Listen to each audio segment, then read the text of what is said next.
Nitrogen કે જે બેઝિકતામાં યોગદાન આપતો નથી તે કયો છે? તો આપણને જે બંધારણ આપેલું છે એમાં ટોટલ 3 નાઇટ્રોજન આવેલા છે અને ત્રણેયમાંથી કયો એવો નાઇટ્રોજન છે કે જે બેઝિકતામાં યોગદાન આપતો નથી?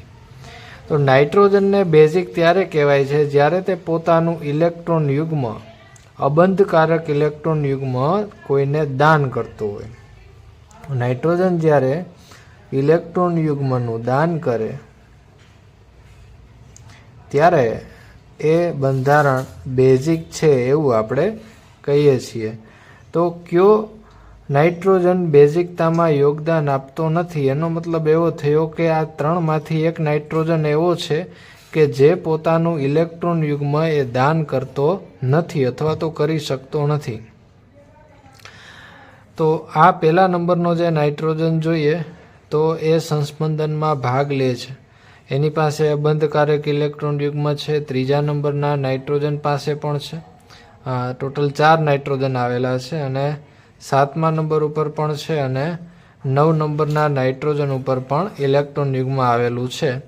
એમાંથી 9મા નંબરનો નાઇટ્રોજન છે એ પોતાનું ઇલેક્ટ્રોન યુગ્મ એ બીજાને આપી શકશે નહીં, એટલે એ બેઝિકતામાં યોગદાન આપતો નથી. કેટલામાં નંબરનો?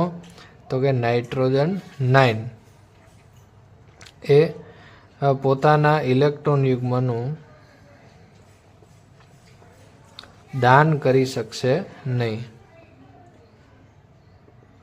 અને તેથી તે બેઝિકતામાં યોગદાન આપતો નથી.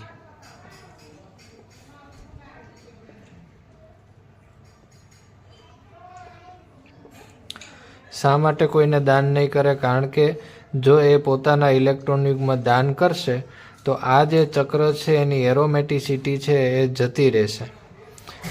એરોમેટિકતાના નિયમ પ્રમાણે યુકેલનો જે નિયમ આપણે જોઈ ગયા છીએ કે 4n+2 જેટલા પાઈ ઇલેક્ટ્રોન જે સંયોજનમાં આવેલા હોય અને જો એ સંયોજન ચક્રીય હોય અને સમતલીય હોય અને એકાંતરે દ્વિબંધ આવેલા હોય તો એ એરોમેટિક છે એમ આપણે કહીએ છીએ. તો એરોમેટિકના નિયમ પ્રમાણે 4n+2 જેટલા પાઈ ઇલેક્ટ્રોન હોવા જોઈએ. તો આપણે જ્યારે 4nની જગ્યાએ 2 લઈએ છીએ ત્યારે આપણને જવાબ મળે છે 10. તો 10 જેટલા પાઈ ઇલેક્ટ્રોન હોવા જોઈએ. તો આપણે ટોટલ અહીંથી ગણીએ તો 2 ને 2 4 ને 6 8 અને 2 ઇલેક્ટ્રોન છે એ આ નાઇટ્રોજનના છે. એટલે 2 ઇલેક્ટ્રોન નાઇટ્રોજનના છે એ એરોમેટિકતાની અંદર ભાગ લે છે, સંસ્પંદનની અંદર ભાગ લે છે, એટલે એ પોતાના ઇલેક્ટ્રોનનું દાન કરી શકશે નહીં. એટલે આપણે અહીંયા કારણ દર્શાવી શકીએ કે n9ના ઇલેક્ટ્રોન યુગ્મ એ સંસ્પંદનમાં ભાગ લેતા હોવાથી